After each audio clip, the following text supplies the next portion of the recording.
Bonjour les amis, c'est Cyril de Lille. Prêtres, vous êtes nos frères et nos modèles. Les deux en même temps.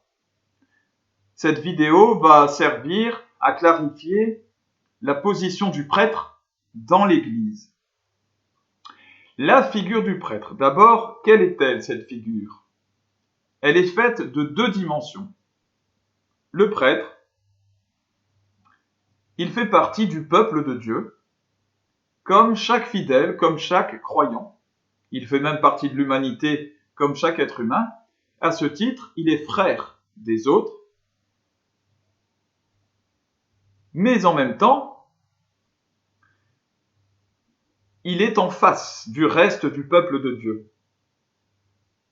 Il n'est pas parmi les autres à attendre en face. Non, lui, il est celui qui répond à cette attente en donnant le corps du Christ, en donnant les sacrements qui viennent de Dieu au reste du peuple.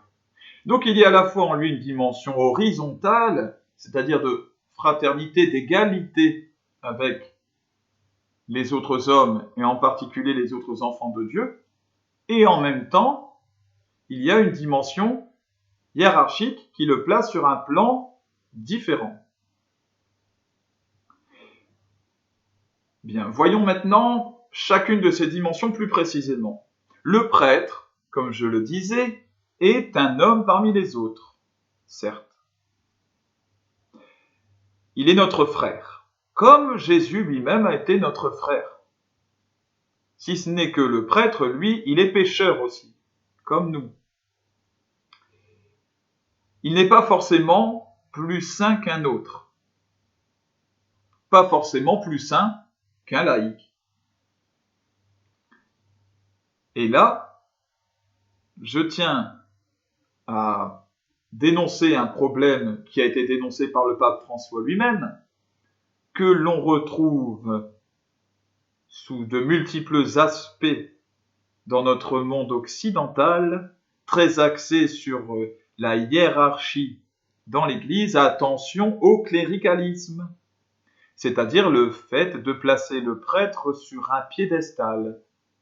Un petit peu, vous savez, comme Louis de Funès, dans beaucoup de ses films, où il a ce rôle de petit être servile qui, dès qu'il se retrouve face à un supérieur, lui cire les pompes. Hein, vous savez, oui, monsieur le ministre, oui, bien sûr, oui, oh, monsieur le patron, oui. Voilà, il en fait des tonnes, il s'abaisse plus bas que terre par rapport à un homme qu'il considère comme supérieur. Eh bien, attention, c'est là un piège.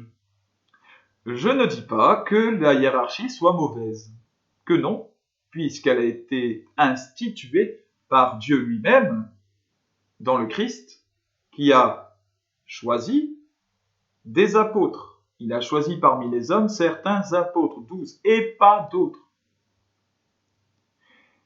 Il leur a donné une mission particulière. Et aujourd'hui, depuis lors, l'Église continue d'instituer des prêtres. Il y a donc une hiérarchie, c'est-à-dire des rôles différents à respecter. Mais attention, il ne faut pas mal comprendre la hiérarchie. Et dans le monde occidental, nous avons souvent tendance à comprendre cette hiérarchie comme une supériorité humaine, une espèce d'échelle de hauteur. La hiérarchie, ce n'est pas ça. Cette hiérarchie de supériorité humaine, le jugement n'en appartient qu'à Dieu seul, et pas à nous. Ce n'est pas parce qu'un homme est institué, prêtre ou même évêque ou même pape, qu'il n'est humainement supérieur à un autre en rien du tout. Il est à égalité. Le prêtre est donc censé se comporter comme notre frère, sans s'élever lui-même. Voilà. Car qui s'élève sera abaissé. Il n'est pas censé mettre des froides distances avec le reste des paroissiens, devenir râleur, jugeant, prendre un rôle de juge condamnant les autres, refuser tout rapprochement avec les fidèles, refuser par exemple, même comme je l'ai connu, qu'on le tutoie. il y a cette dimension horizontale. S'il est notre frère, eh bien il doit être proche de nous, comme un frère, un vrai frère. Il doit être à notre service, il doit nous aimer concrètement, sincèrement. Cela dit, le prêtre a quand même ce statut particulier que l'on appelle d'alter Christus, c'est-à-dire un autre Christ. Tout ce que je dis, je le précise, est inspiré de l'encyclique de Saint Jean-Paul II, qui s'appelle Pastores Dabo Vobis, qui explicite l'image, le rôle concret du prêtre et la façon dont il faut donc le former. Le prêtre, par rapport aux autres membres du peuple de Dieu, est identifié d'une façon plus spécifique au Christ, qui est grand prêtre. Chacun de nous est appelé à la sainteté, chacun, mais chacun dans le rôle attribué par Dieu, dans la mission spécifique qui lui appartient, et pour le prêtre, cette mission de sainteté passe par l'imitation précise du Christ dans sa vie globale. Pour un laïc, cette imitation se fera différemment. Elle se fera selon le contexte, selon les conditions propres à son état de vie à lui, qui n'est pas forcément celui de Jésus-Christ. Pour être saint, il n'y a pas besoin, par exemple, d'être charpentier comme l'était Jésus-Christ. Il n'y a pas besoin de marcher pieds nus ou en sandales comme il l'a fait, ou de porter une tunique d'une seule pièce. Il n'y a pas besoin d'avoir des longs cheveux et une barbe. Ça peut peut-être aider certains, je ne sais pas. En tout cas, tout cela, ce sont des contingences, c'est-à-dire des relativités qui sont propres à Jésus-Christ, à son incarnation sur terre. Chacun est appelé à être saint dans les conditions de sa vie à lui. Bien. Le prêtre, lui, eh bien, il doit correspondre au Christ grand prêtre. Cela lui donne donc une responsabilité fort engageante, et c'est ce que je disais en titre. Prêtres, vous êtes aussi nos modèles. Vous êtes les modèles du peuple de Dieu. Et je dis cela à ceux qui me regardent, si tant est qu'il y en ait qui me regardent. Je ne sais jamais. Le prêtre, il est frère, mais il est grand frère par rapport au peuple de Dieu dans cette imitation du Christ. Et comme tout grand frère, comme tout bon grand frère, eh bien, il doit nous montrer l'exemple, il doit prendre soin de nous, et il doit nous aider à suivre la bonne voie. Alors, le prêtre ne peut chercher qu'une seule dignité réellement, ce n'est pas s'élever lui-même, en mettant des distances, en prenant des grands airs, ou je ne sais quoi. Il ne peut chercher qu'une seule gloire, qui n'est pas celle qu'il recevra de je ne sais qui. Il ne peut recevoir de dignité et de gloire que celle du Christ lui-même. Le Christ qui s'est abaissé jusqu'à la mort et la mort sur la croix. Le Christ qui a lavé les pieds de ses apôtres.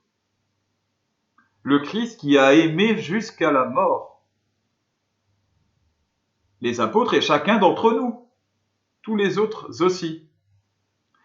Le Christ reçoit son titre à la fois de Dieu et des hommes. Il en est de même pour le prêtre. L'Église vous a institué, chers prêtres, pour être serviteur du peuple de Dieu, alter Christus, comme je le disais, certes. Mais l'on peut recevoir une mission et s'en montrer indigne.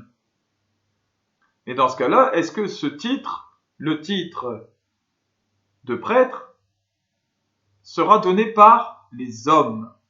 Le Christ reçoit son titre de Dieu et des hommes à la fois. Il ne vient pas se présenter aux autres en disant « Eh bien, je suis le Messie » ou « Je suis moi le Fils de Dieu ». ce sont les hommes qui lui donnent ce titre. Ce sont les hommes qui le reconnaissent en lui. Et lui se refuse d'ailleurs à, quelque part, les forcer à reconnaître cela. Il est reconnu comme cela par son comportement, par sa charité parfaite. Eh bien, il doit en être de même pour les prêtres. Ainsi, appeler un prêtre mon père, c'est tout un symbole. Dire mon père à un prêtre, est-ce que c'est mauvais ou bon? Mon père renvoie au Père des cieux. Et pas appeler un prêtre mon père, c'est le rappeler à sa condition d'alter Christus, d'autre Christ. Puisque Jésus-Christ lui-même le dit, qui m'a vu a vu le Père. Car il est une image vivante de Dieu. Ainsi donc, logiquement, si le prêtre doit imiter le Christ, alors il doit lui aussi faire transparaître Dieu le Père. Et dans ce cas, nous pouvons l'appeler légitimement mon Père. Mais chaque prêtre est-il vraiment digne d'être appelé mon Père? En tout cas, ce que l'on peut dire, c'est que le fait d'appeler un prêtre mon père, ou père quelque chose, père Benoît, père François, avec son prénom, le ramène aux exigences qui sont celles de la fonction que Dieu lui a donnée. C'est comme dire monsieur le policier ou monsieur l'agent de police à un policier pour lui rappeler la noblesse, la dignité de sa fonction. Attention donc à un autre piège que l'on trouve aujourd'hui chez les Occidentaux, qui est l'inverse de celui que j'ai dit avant, l'inverse du cléricalisme. C'est la relativisation du rôle du prêtre et de la prêtrise.